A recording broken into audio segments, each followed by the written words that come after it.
नमस्कार दोस्तों, स्वागत है आपका हमारे daily Chhattisgarh current affair series में। आज हम 23 मार्च के करंट अफेयर्स के बारे में चर्चा करेंगे। डेली करंट अफेयर वीडियो की पीडीएफ प्राप्त करने के लिए आप हमारे टेलीग्राम से जुड़ सकते हैं। साथ ही साथ इसी तरह की करंट अफेयर वीडियो देखने के लिए सब्सक्राइब करें हमारे इस यूट्यूब चैनल को। चलिए, कल की वीडियो में हमने जो भी पढ़ा था उसका एक क्विक रिवीजन हम कर लेते हैं। छत्तीसगढ़ राज्य सूचना आयुक्त किसे बनाया गया है? तो नरेंद्र कुमार शुक्ल और आलोक चंद्रवंशी को बनाया गया है। स्वामी विवेकानंद एयरपोर्ट को उत्कृष्ट यात्री सेवा एवं सर्विस क्वालिटी के लिए देश भर में कौन सा स्थान मिला है? 5वां स्थान मिला है। किस राज्य में सबसे ज्यादा नक्सल प्रभावित जिले हैं? छत्तीसगढ़ में है। लोकसभा निर्वाचन 2024 के दौरान प्राप्त निर्वाचन संबंधी शिकायतों का निराकरण हेतु कौन सा सॉफ्टवेयर तैयार किया गया है? कंप्लेंट मॉनिटरिंग सिस्टम सॉफ्टवेयर तैयार किया गया है। वर्ल्ड हैप्पीनेस रिपोर्ट 2024 के अनुसार दुनिया का सबसे खुशहाल देश कौन है? फिनलैंड है। इसरो ने गगनयान क्रू की सहायता के लिए कौन सा ऐप लॉन्च किया है? सखी ऐप लॉन्च किया है। पिछले वीडियो का क्विज क्वेश्चन है कि छत्तीसगढ़ राज्य के किस किसान को लखपति कृषक पुरस्कार से सम्मानित किया गया है? तो कुंवर सिंह मधुकर को सम्मानित किया गया है। चलिए, आज के पहले प्रश्न की ओर चलते हैं। आज का पहला प्रश्न है, निम्न में से किसे व्यापम और माध्यमिक शिक्षा मंडल का अध्यक्ष पद सौंपा गया है? इसका सही उत्तर है ऑप्शन है रेणु जी पिल्ले को सौंपा गया है। और ध्यान रखिएगा दोस्तों, नरेंद्र कुमार शुक्ल और अशोक चंद्रवंशी इन दोनों को छत्तीसगढ़ राज्य का सूचना आयुक्त नियुक्त किया गया है। ठीक है, चलिए इसके बारे में हम डिटेल में पढ़ते हैं। एसीएस रेणु जी पिल्ले को व्यापम और माध्यमिक शिक्षा मंडल का अध्यक्ष पद सौंपा गया है और रोक्तिमा यादव जो है ना, उनको संचालक योजना आर्थिक एवं सांख्यिकी पद दिया गया है। अगला प्रश्न है, छत्तीसगढ़ का एकमात्र शिव मंदिर कहाँ है जहां हर वर्ष होलिका दहन की रात्रि को मेले का आयोजन होता है? इसका सही उत्तर है ऑप्शन है धरसींवा में है।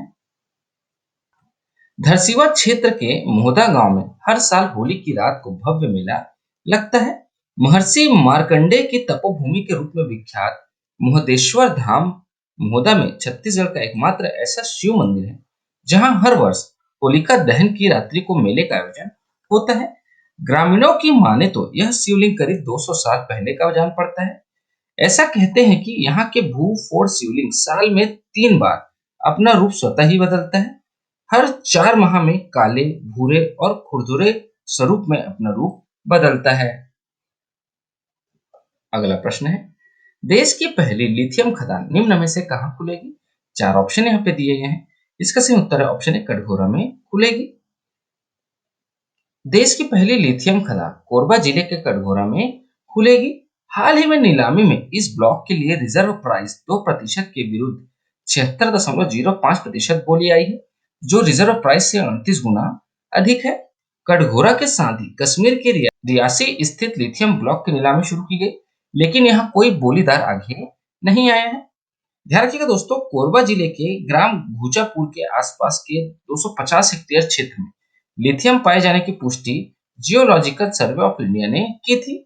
इस इलाके में लिथियम पाए जाने के बाद केंद्रीय खान मंत्रालय ने नीलामी की प्रक्रिया शुरू कर दी है। तो ध्यान रखिएगा दोस्तों, देश की पहली लिथियम खदान छत्तीसगढ़ के कोरबा जिले के कटघोरा में खुलेगी। ठीक है, और कटघोरा के लिथियम का जब बोली लगाया गया ना, तो 38 गुना अधिक दर पर इसकी बोली लगी है। ठीक है, कोरबा देश का पावर हब है।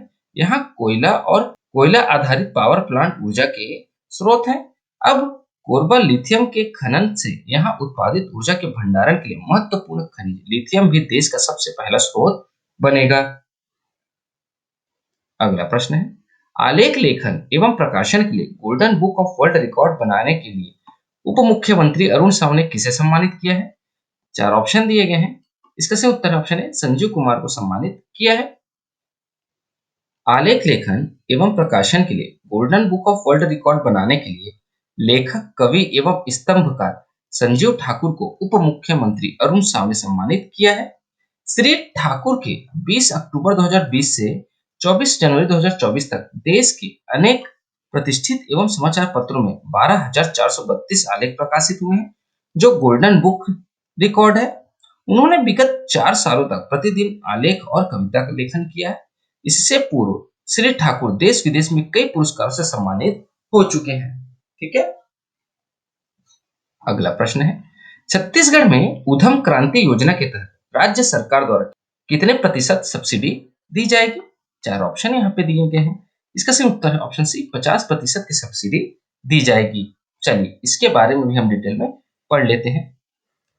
ऐसे युवा जो आर्थिक स्थिति कमजोर होने के कारण अपना स्वरोजगार नहीं कर पा रहे हैं, उनके लिए उद्यम क्रांति योजना शुरू की गई है। इस योजना के माध्यम से राज्य के युवाओं को स्वयं का व्यवसाय या उद्योग शुरू करने के लिए ब्याज मुक्त ऋण की सुविधा उपलब्ध कराई जाएगी। छत्तीसगढ़ सरकार द्वारा युवाओं को स्वरोजगार स्थापित करने के लिए 50% तक सब्सिडी पर ब्याज मुक्त ऋण उपलब्ध कराया जाएगा। ध्यान रखिएगा दोस्तों, उद्यम क्रांति योजना शुरू की गई है किसके लिए? आर्थिक स्थिति कमजोर होने के कारण अपना स्वरोजगार नहीं कर पा रहे हैं उनके लिए। इस योजना के माध्यम से राज्य के युवाओं को अपना व्यवसाय शुरू करने के लिए ना बिना ब्याज के उनको ऋण उपलब्ध कराया जाएगा, और इस ऋण में ना 50% तक की सब्सिडी भी दी जाएगी। अब आप पूछेंगे सर कि उद्यम क्रांति योजना क्या है, तो चलिए उद्यम क्रांति योजना के बारे में हम थोड़ा डिटेल में पढ़ लेते हैं। छत्तीसगढ़ उद्यम क्रांति योजना, ठीक है, योजना का नाम है छत्तीसगढ़ उद्यम क्रांति योजना। इसकी घोषणा किसने की है? केंद्रीय गृह मंत्री अमित शाह जी के द्वारा की गई है। इसके लाभार्थी कौन होगी? तो लाभार्थी जो है ना छत्तीसगढ़ राज्य के ऐसे युवा जो स्वरोजगार शुरू करना चाहते हैं, ठीक है। इसका उद्देश्य क्या होगा? उद्देश्य है युवाओं को रोजगार स्थापित करने के लिए वित्तीय सहायता प्रदान करना है, ठीक है। इसके तहत, इस योजना के तहत क्या लाभ मिलेगा? तो इस योजना के तहत ऋण लेने की दशा में ऋण पर लगने वाले ब्याज से मुक्ति मिलेगी, और इसमें सब्सिडी की राशि जो है ना वो 50% की होगी, ठीक है। और यह जो है ना योजना छत्तीसगढ़ राज्य में लागू की गई है, ठीक है। कुछ भी डाउट हो तो आप कमेंट्स कीजिएगा, उसका सॉल्यूशन हम अगले वीडियो में करेंगे, ठीक है। अगला प्रश्न है, हाल ही में इसरो ने रीयूजेबल लॉन्च व्हीकल के लैंडिंग मिशन की सफल टेस्टिंग की है।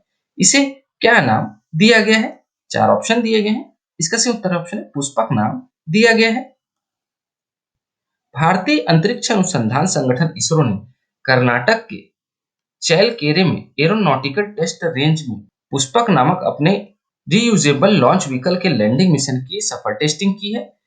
यह आरएलवी का तीसरा लैंडिंग मिशन था। तो ध्यान रखिए दोस्तों, अभी क्या है, इसरो ने रीयूजेबल लॉन्च व्हीकल की सफल टेस्टिंग की है, ठीक है। इस व्हीकल को ना पुष्पक नाम दिया गया है, और ये कौन सा क्रम का लैंडिंग था? तीसरा लैंडिंग मिशन था, ठीक है। अब इससे लॉन्च व्हीकल से क्या होगा? तो इससे जब हम सैटेलाइट ऑर्बिट पर भेजते हैं ना, तो ये व्हीकल ऊपर तक छोड़कर वापस आएगा, जिससे कॉस्ट कटिंग तो होगी और इस व्हीकल को हम रीयूज कर सकते हैं, ठीक है। यही इस व्हीकल का उद्देश्य है, इसी वजह से इसकी टेस्टिंग की जा रही है ना। चलिए आगे बढ़ते हैं अगले प्रश्न की ओर। अगला प्रश्न है, हाल ही में प्रतिष्ठित सरस्वती सम्मान 2023 के लिए किसे नामित किया गया है? 4 ऑप्शन दिए गए हैं। इसका सही उत्तर है ऑप्शन सी, प्रभा वर्मा को नामित किया गया है। प्रसिद्ध कवि और साहित्यकार प्रभा वर्मा को उनके काव्य उपन्यास रौद्र सात्विकम के लिए के बिरला फाउंडेशन द्वारा प्रतिष्ठित सरस्वती सम्मान 2023 से सम्मानित किया जाएगा। साल 1991 में स्थापित सरस्वती सम्मान देश के सबसे प्रतिष्ठित साहित्य पुरस्कारों में से एक है। हर साल यह किसी भारतीय भाषा में लिखी गई और पिछले 10 वर्षों के भीतर प्रकाशित उत्कृष्ट साहित्यिक कृति को दिया जाता है। तो ध्यान रखिए दोस्तों, यहाँ पे प्रश्न में थोड़ा गलती हो गया है। हाल ही में प्रतिष्ठित सरस्वती सम्मान 2023 के लिए किसे नामित किया गया लिखा है, बट किसे पुरस्कृत किया गया है ये है, ठीक है। तो अभी हाल ही में ना सरस्वती सम्मान 2023 के लिए प्रभा वर्मा जी को जो है ना पुरस्कृत किया गया है, ठीक है। उनके किस उपन्यास के लिए किया गया है? रौद्र सात्विकम के लिए इन्हें पुरस्कृत किया जाएगा, ठीक है। इस चीज को ध्यान में रखिएगा दोस्तों। आज के लिए आपका प्रश्न है कि छत्तीसगढ़ में अनुपूरक बजट के माध्यम से महतारी वंदन योजना के लिए कितने करोड़ रुपए का प्रावधान रखा गया है? 4 ऑप्शन दिए गए हैं। इसका सही उत्तर आप हमें हमारे कमेंट बॉक्स में जरूर बताएं। दोस्तों उत्तर गलत हो या सही, आप इस क्वेश्चन को अटेम्प्ट जरूर करें। आज के इस वीडियो में इतना ही दोस्तों। आशा करता हूँ आपको हमारी वीडियो पसंद आई होगी। अगर आपको हमारी वीडियो पसंद आती है तो लाइक करें, शेयर करें और हमारे चैनल को सब्सक्राइब करें। इस वीडियो को देखने के लिए आपका बहुत बहुत शुक्रिया। Thank you very much.